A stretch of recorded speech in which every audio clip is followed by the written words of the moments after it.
উনুন test of Bengal, সহজে রান্না শেখার ঠিকানা।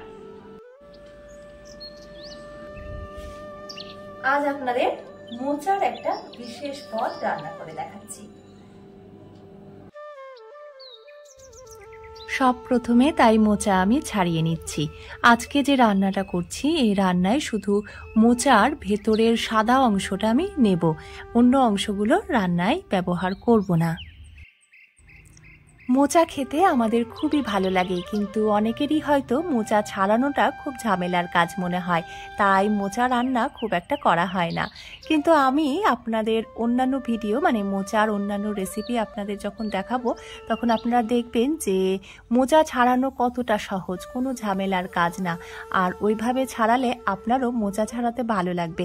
আমি যেমন মোচা ছাড়াতে ভীষণ পছন্দ করি, তাই বাজারে ছাড়ানো মোচা বিক্রি হলেও আমি কখনোই তা নিয়ে আসি না। আর সপ্তাহে অন্তত একটা দিন আমি মোচা রান্না করি।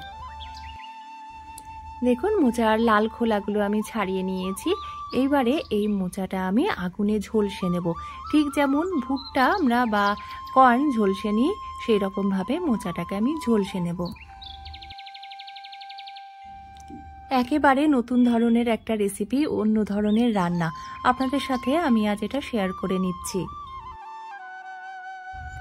আমি সবসময়ই চেষ্টা করি আপনাদের কাছে খুব সহজে বিশেষ বিশেষ রান্না করে দেখানোর, তাই চ্যানেলটি যারা এখনও সাবস্ক্রাইব করেননি তারা অতি অবশ্যই চ্যানেলটি সাবস্ক্রাইব করে বেল আইকনে গিয়ে অল নোটিফিকেশনটা অন করে দিন। আমি আগে মোচাটা একটু চিড়ে নিতে ভুলে গেছিলাম, তাই ঝলসানোর মাঝখানে অল্প অল্প করে চিড়ে দিলাম, এতে করে ভেতরটা খুব ভালো করে সেদ্ধ হয়ে যাবে।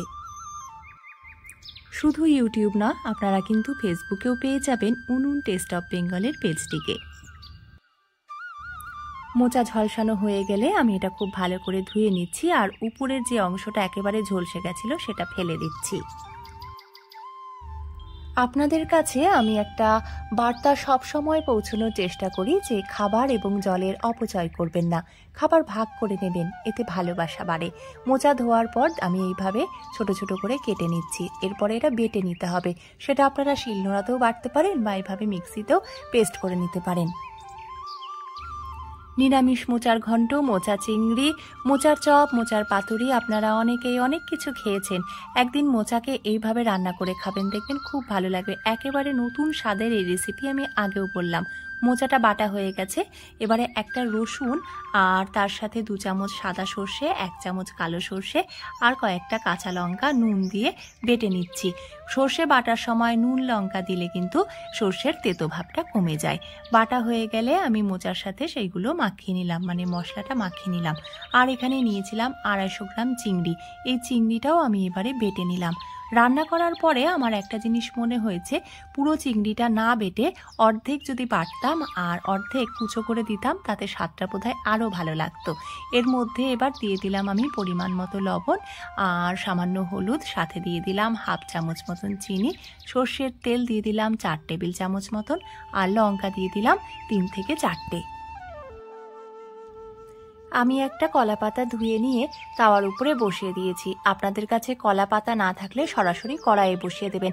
আসলে আমি এই কলা পাতার গন্ধ বা স্মেলটা খুব পছন্দ করি বলে আমি একটু অন্যরকমভাবে করার চেষ্টা করলাম এই রান্নাটা।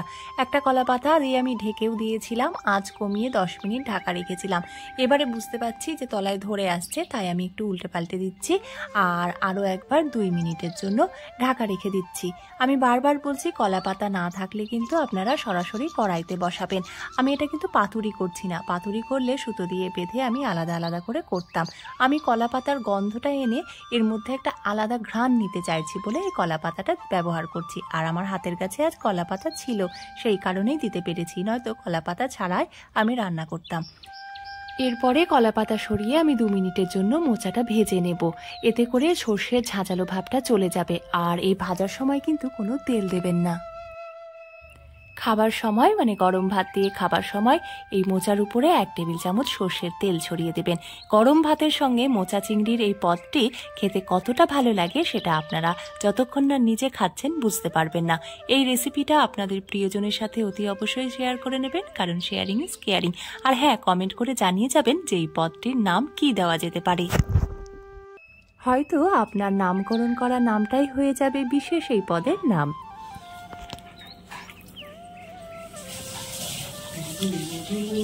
নিজের রান্না বলে বলছি না, জাস্ট অসাধারণ হয়েছে। আপনারাও একদিন ট্রাই করুন।